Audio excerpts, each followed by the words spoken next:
हिन्दू पौराणिक कथाहरूमा यस्ता कैयौं प्रसङ्गहरू छन् जहाँ कहिलेकाहीँ देवताहरूको अहङ्कारले पनि ब्रह्माण्डलाई नै खतरामा पारेको देखिन्छ। आज हामी काल भैरवको त्यही शक्तिशाली कथा खोतल्दैछौं जहाँ सृष्टिकर्ताको घमण्डले गर्दा विनाशलाई नै निम्तो दिनु परेको थियो।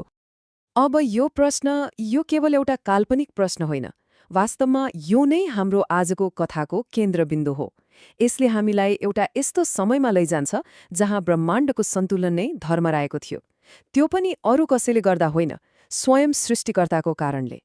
कथाको सुरुवात हुन्छ सृष्टिकर्ता भगवान ब्रह्माको एउटा निर्णयबाट, जब उहाँभित्र अहङ्कारले बिस्तारै जरो गाड्न थाल्छ।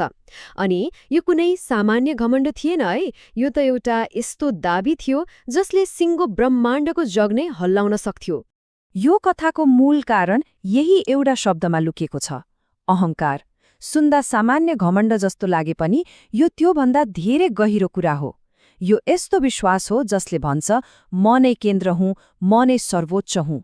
अनि जब स्वयं सृष्टिकर्ताले यस्तो सोच्न थाल्छन् तब त ब्रह्माण्डको नियम नै भङ्ग हुने खतरा हुन्छ। म नै सर्वोच्च देवता हुँ। हो, ब्रह्माको यही घोषणा थियो जसले आगोमा घिउ थप्ने काम गर्यो।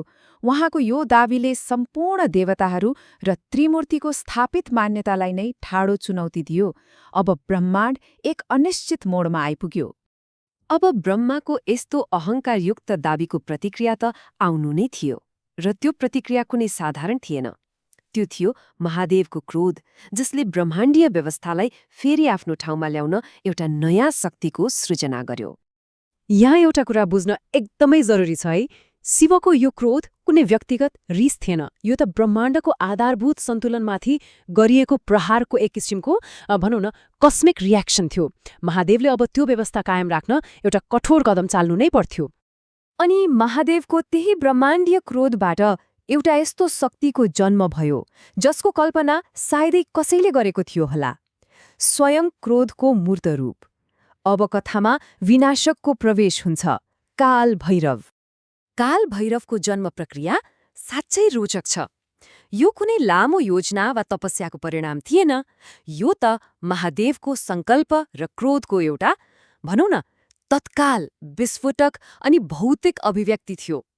ब्रह्माण्डीय व्यवस्था पुनर्स्थापित गर्नको लागि बनाइएको एउटा अस्त्र। काल भैरवको अस्तित्वको एउटै मात्र उद्देश्य थियो, ब्रह्माको अहङ्कारलाई जरैदेखि उखेल्नु। उहाँको जन्मको कारण नै त्यही थियो, ब्रह्माण्डको सन्तुलन बिगार्ने जुन मूल स्रोत थियो त्यसलाई नै समाप्त गर्नु।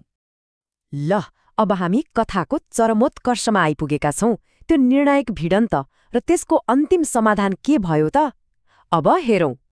5 यो सङ्ख्या यो कथाको लागि एकदमै महत्त्वपूर्ण छ, किनभने त्यो बेला सृष्टिकर्ता ब्रह्माका 4 होइन 5 वटा शिर थिए, र ती 5 मध्ये एउटा शिर त्यो साधारण थिएन, त्यो नै सम्पूर्ण समस्याको प्रतीक बन्न पुगेको थियो। हो, भनिन्छ ब्रह्माको त्यही 5औं शिरले उहाँको चरम अहङ्कार र म नै सर्वोच्च हुँ भन्ने दावीलाई प्रतिनिधित्व गर्थ्यो। समस्याको जड नै त्यही थियो। अब हेर्नुहोस् त कस्तो दृश्य छ, दुई महान शक्तिहरू आम्ने सामने छन्। एकातिर छन् काल भैरव, जसको एउटै उद्देश्य छ ब्रह्माण्डीय नियम कायम गर्नु, अनि अर्कोतिर छन् स्वयं सृष्टिकर्ता ब्रह्मा, जो अहङ्कारले यति ग्रस्त छन् कि आफूलाई नै नियमभन्दा माथि ठानिरहेका छन्। र त्यसपछि भयो त्यो निर्णायक प्रहार। काल भैरवले ब्रह्माको त्यही 5औं शिर जुन अहङ्कारको प्रतीक थियो त्यसलाई काटिदिनुभयो। यो केवल एउटा शिर काट्नु मात्रै थिएन, यो त घमण्डको शिर छेदन गर्नु थियो। त्यो 5औं शिर काटिने बित्तिकै ब्रह्माको घमण्ड पनि चकनाचुर भयो।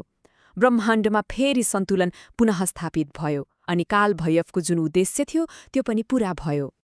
अब यो कथाको अन्त्यमा एउटा गम्भीर प्रश्न मनमा आउँछ कि साँच्चै अहङ्कारलाई नष्ट गर्न विनाश नै आवश्यक छ त? यो कथाले हामीलाई अहङ्कारको स्वभाव र त्यसलाई नियन्त्रण गर्न कहिलेकाहीँ कतिसम्म कठोर कदम चाल्नुपर्छ भन्ने बारे सोच्न बाध्य बनाउँछ। यो साँच्चै विचारणीय प्रश्न हो।